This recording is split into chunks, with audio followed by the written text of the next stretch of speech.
মেক্সিকোতে নির্বাচনী প্রচারণার মঞ্চ ভেঙে কমপক্ষে ৯ জন নিহত হয়েছেন। নিহতদের মধ্যে একটি শিশুও রয়েছে। আহত হয়েছেন আরও প্রায় ৫০ জন। উত্তর আমেরিকার এই দেশটির উত্তরাঞ্চলীয় নুয়েভো লিওন প্রদেশে এই ঘটনা ঘটে। বৃহস্পতিবার এক প্রতিবেদনে এই তথ্য জানিয়েছে ব্রিটিশ সংবাদ মাধ্যম বিবিসি। প্রতিবেদনে বলা হয়েছে, মেক্সিকোর উত্তরাঞ্চলীয় নুয়েভো লিওন প্রদেশে একটি নির্বাচনী সমাবেশে মঞ্চের কিছু অংশ ধসে পড়ার পর এক শিশুসহ অন্তত ৯ জন নিহত হয় এবং আরও প্রায় ৫০ জন আহত হয়েছেন বলে স্থানীয় গভর্নর জানিয়েছেন। মধ্য বাম প্রেসিডেন্ট প্রার্থী জর্জ আলভারেজ মায়োনেজ মন্টেডির কাছে সান পেদ্রো গার্সিয়া শহরে বক্তৃতা দেওয়ার সময় এই ঘটনাটি ঘটে। সোশ্যাল মিডিয়ায় পোস্ট করা ভিডিওতে দেখা গেছে মায়োনেজ তার সমর্থকদের দিকে হাত নাড়ছেন এবং তারপরে নিরাপত্তার জন্য মঞ্চের পেছনে ছুটে যান, কারণ তিনি বুঝতে পেরেছিলেন কাঠামোর কিছু অংশ ভেঙে পড়ছে।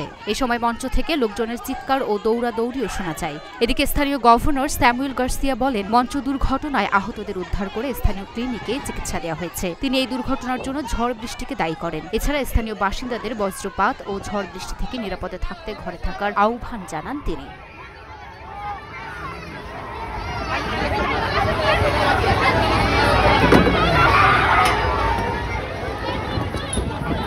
লুনা ফ্রিসনিপা, ঢাকা পোস্ট।